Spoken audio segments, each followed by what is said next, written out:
ಗೋಮುಖ ವ್ಯಾಘ್ರನ ನಾನಾ? ಏನು ಅಪ್ಪ, ಇರ್ಬೋದೇನೋ. ಆದ್ರೆ ಈ ಹೊಸ ಟ್ಯಾಗ್ಲೈನ್ ಯಾಕೆ ಬಂತು ಅಂತ ನನಗೆ ಗೊತ್ತಾಗ್ತಿಲ್ಲ. ನಿಮ್ಗೆ ಜಮೀನಂದ್ರೆ ತುಂಬಾ ಇಷ್ಟ. ಅದನ್ನ ಮಾರಕ್ಕಾಗ್ಲಿ ಅಡ ಇಡಕ್ಕಾಗ್ಲಿ ನೀವ್ ಬಿಡಲ್ಲ ಅಂತ ನನಗೆ ತುಂಬಾ ಚೆನ್ನಾಗಿ ಗೊತ್ತು.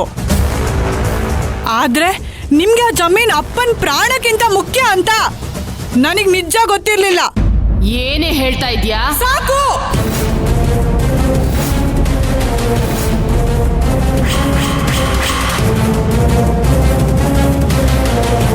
ಏನು ಗೊತ್ತಿಲ್ಲದಿರೋ ತರ ನಾಟಕ ಮಾಡೋದ್ನ ಮೊದ್ಲು ನಿಲ್ಸಿ. ನೀವಿಷ್ಟು ದಿನ ಒಳಗೊಂದು ಹೊರಗೊಂದು ನಾಟಕ ಮಾಡಿದ್ದು ಇವತ್ತಿಗೆ ಮುಗೀತು. ಇನ್ನು ನಿಮ್ಮ ಆಟ ನಡೆಯಲ್ಲ. ನೀವ್ ಜಮೀನ್ ಪತ್ರ ಕೊಡಲ್ಲ ಅಂದಿದ್ದಕ್ಕೆ ಅಪ್ಪ ವಿಷ ಕುಡ್ತಿದ್ದಾರೆ ಅನ್ನೋದು ನಿಮಗೆ ಚೆನ್ನಾಗಿ ಗೊತ್ತು. ಗೊತ್ತಿದ್ರು ಗೊತ್ತಿಲ್ಲದಿರೋ ತರ ನಾಟಕ ಮಾಡ್ತಿದ್ರಾ? ಜನ ಈ ತರನೂ ಇರ್ತಾರೆ ಅಂತ ನನಗೆ ಇವತ್ತೇ ಗೊತ್ತಾಗಿದ್ದು. ಸಪ್ತಮಿ, ಆ ರಾಕ್ಷಸಿ ಜೊತೆ ನೀನ್ ಮಾತಾಡೋದ್ ಬೇಡಮ್ಮ. ಬಾಮ್ಮ, ಬಂದ್ ಬಾಗ್ಲು ತೆಗಿ. ಸಪ್ತಮಿ, ನಿಮ್ಮನ್ನೇ ಕೇಳ್ತಿರೋದು, ಮಾತಾಡಿ. ಏನೇ ಮದ್ವೆ ಆಗಿದೆ ಅಂತ ಕೊಬ್ಬ? ನನ್ ಮುಂದೆನೆ ಧ್ವನಿ ಎತ್ತಿ ಮಾತಾಡಷ್ಟು ಬೆಳೆದ್ಬಿಟ್ಟಿದ್ಯಾ? ಮದ್ವೆ ಆಗಿರ್ಲಿ ಆಗದೆ ಇರ್ಲಿ, ಇಂಥ ಪರಿಸ್ಥಿತಿ ಬಂದಿದ್ರೆ ನಿಮ್ ಮುಂದೆನೆ ಇದೇ ತರ ಜೋರ್ ಧ್ವನಿಯಲ್ಲೇ ಮಾತಾಡ್ತಿದ್ದೆ. ನಮ್ಮಪ್ಪ ವಿಷ ಕುಡಿಯೋಕ್ ಕಾರಣ ಆಗಿರೋ ನಿಮ್ನ ಸುಮ್ನೆ ಬಿಡ್ತಿರ್ಲಿಲ್ಲ. ನಿಮ್ಮಪ್ಪ ಏನು ವಿಷ ಕುಡಿಲಿಲ್ಲ. ನಾನು ನನ್ ಜಮೀನ್ ಪತ್ರ ಕೊಡ್ಲಿ ಅಂತ ವಿಷ ಕುಡಿಯೋ ತರ ನಾಟಕ ಮಾಡಿದ್ದಾರೆ. ಈ ತರ ಮಾತಾಡಕ್ ನಾಚಿಕೆ ಆಗಲ್ವಾ ನಿಮ್ಗೆ? ಅಪ್ಪ ಹಾಸ್ಪಿಟ್ಲಲ್ಲಿ ಸಾವು ಬದುಕಿನ ಮಧ್ಯೆ ಹೋರಾಡ್ತಿರ್ಬೇಕಾದ್ರೆ ಜೊತೆಲೆ ನಿಂತ್ಕೊಂಡು ನೋಡ್ಕೋತಿದ್ರಲ್ಲ, ಅವಾಗ ಏನ್ ಮಾಡ್ತಿದ್ರಿ? ಅವ್ರು ಕ್ರಿಟಿಕಲ್ ಸ್ಟೇಜ್ ಅಲ್ಲಿ ಇದ್ದಾಗ ಇದೆಲ್ಲ ನಾಟಕ ಅಂತ ತಿಳಿಲಿಲ್ವಾ? ಇಷ್ಟೆಲ್ಲ ನಡೆದ್ರು ಮನಸ್ಸಾಕ್ಷಿನೇ ಇಲ್ದಿರೋ ತರ ಕಲ್ಲು ಬಂಡೆ ತರ ನಿಂತ್ಕೊಂಡಿದ್ದೀರಲ್ಲ. ನೀವ್ ನಿಜವಾಗ್ಲೂ ನಮ್ಮ ಅಪ್ಪನ ಚೆನ್ನಾಗಿ ನೋಡ್ಕೋತೀರಾ? ಸಪ್ತಮಿ,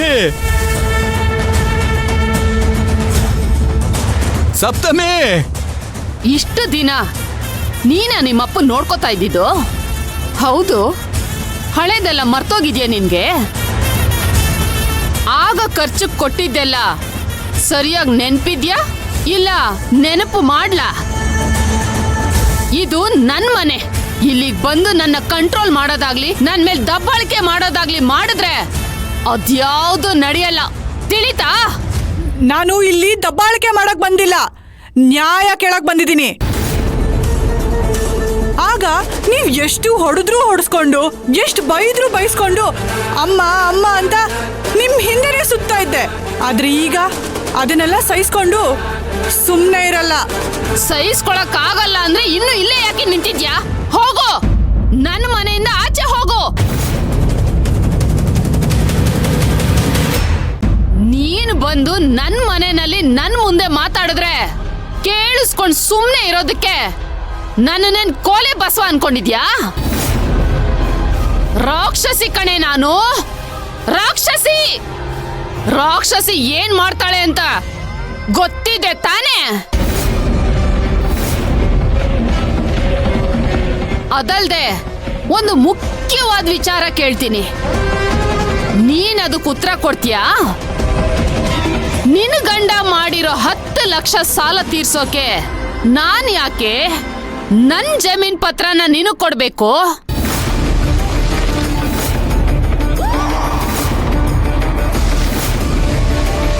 ಅವ್ರು 10 ಲಕ್ಷ ಸಾಲ ಮಾಡಿದ್ದು ತಮ್ಗೋಸ್ಕರ ಅಲ್ಲ, ಅಪ್ಪನಿಗೋಸ್ಕರ.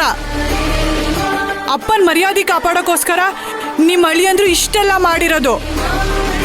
ಅವ್ರೀಗ ಬೇರೆ ಕಡೆಯಿಂದ ಸಾಲ ತಂದಿದ್ದಾರೆ. ಆ 10 ಲಕ್ಷ ಸಾಲನ ನಾವು ತೀರಿಸ್ಲೇಬೇಕು. ತೀರ್ಸಂಗಿದ್ರೆ ನೀವೇ ತೀರ್ಸ್ಕೊಳ್ಳಿ.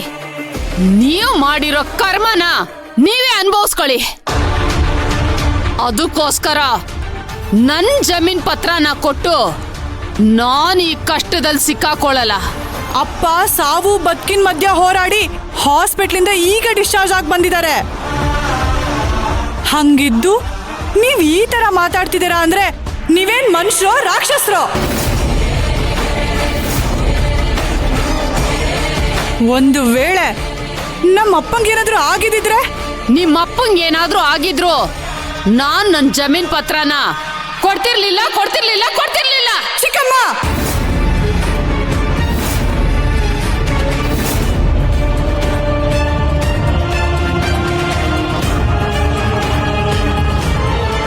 ಏನೇ ಅಂದೆ? ಇನ್ನೊಂದ್ಸತಿ ಹೇಳು. ನಾನು ನಿನಗೆ ಚಿಕ್ಕಮ್ಮನಾ? ಹೌದು, ನೀವು ನನ್ಗೆ ಚಿಕ್ಕಮ್ಮನೇ ಆಗ್ಬೇಕು.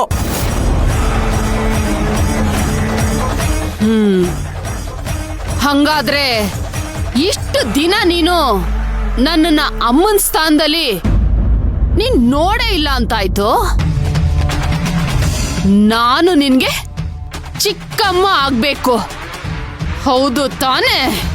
ಇಷ್ಟು ದಿನ ನೀವ್ ನನ್ನೆಲ್ಲ ಹೆತ್ತು ಮಗಳ ತರ ನೋಡ್ದೇ ಇರ್ಬೋದು, ಆದ್ರೆ ನಾನು ನಿಮ್ನ ತಾಯಿ ಸ್ಥಾನದಲ್ಲಿ ಇಟ್ಟೇ ನೋಡ್ತಿದ್ದೆ. ನೀವ್ ಯಾವಾಗ ಅಪ್ಪ ಇಲ್ಲ ಅಂದ್ರೂ ಪರವಾಗಿಲ್ಲ ಅಂತ ಹೇಳಿದ್ರೋ, ಇನ್ಮೇಲೆ ನೀವ್ ನನಗೆ ಅಮ್ಮ ಆಗಕ್ಕೆ ಸಾಧ್ಯನೇ ಇಲ್ಲ.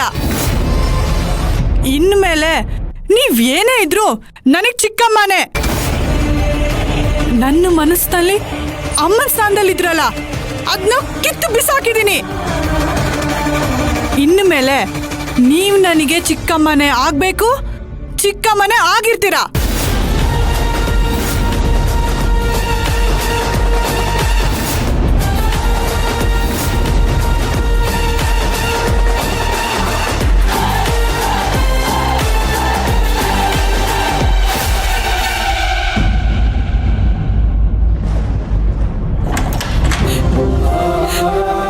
ಸಪ್ತಮಿ, ಏನಾಯ್ತಮ್ಮ?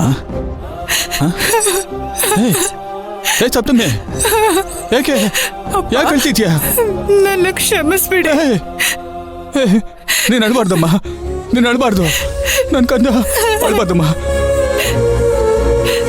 ಅಳ್ಬಾರ್ದು.